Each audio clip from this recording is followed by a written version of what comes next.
is Amanda Vaya, and I'm here to talk about the book I read, which is called Get Good with Money. So, to summarize the book, it's written by Tiffany Elish, and she refers to herself as the Budgetnista. And she starts the book off by prefacing some reasons why she wanted to start this book in the first place. And she shares her failed financial stories. And the reason she does this is because she wants to help prevent others from doing the same thing. And throughout the whole book, she provides tips on how to budget, how to save, and how to invest, which you can see by the cover. It says 10 simple steps to becoming financially whole.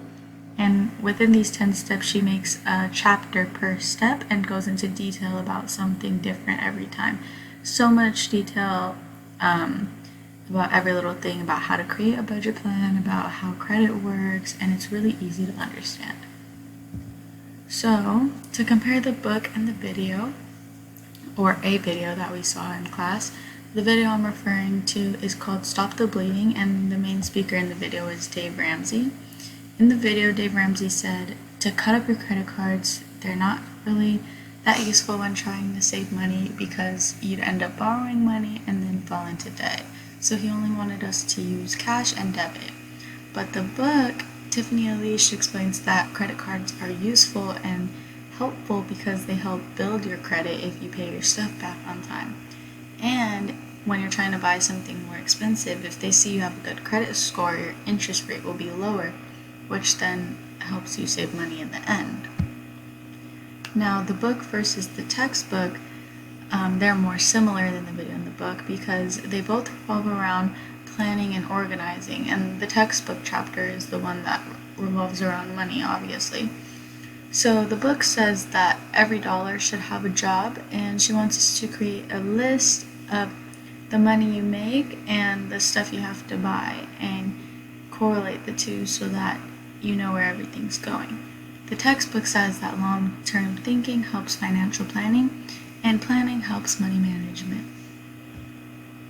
Now, the book versus the discussion are similar because they both revolve around awareness, and the discussion I'm referring to is called Analyzing Your Previous Month's Spending, and the person I'm quoting is Yvette Oliver, and they said that they grew up paying attention to the money that's made and where it's going. And the book says that proper budget needs an itemized list, so they're both very aware of what's happening. Now, 3 recommendations Elish states are to examine your expenses, to make a plan, and then to stay ready so you don't have to get ready, and to work to grow your net worth. The way I applied her findings, or my findings from the book in my own life, are making edits to the budget plan that I originally made. One thing I wanted to focus on was giving every dollar a job, as I mentioned previously. And with this, I wanted to be more specific and detailed, and this is all because I want to be more aware with what I'm doing. So that about wraps up my presentation, and thank you for listening.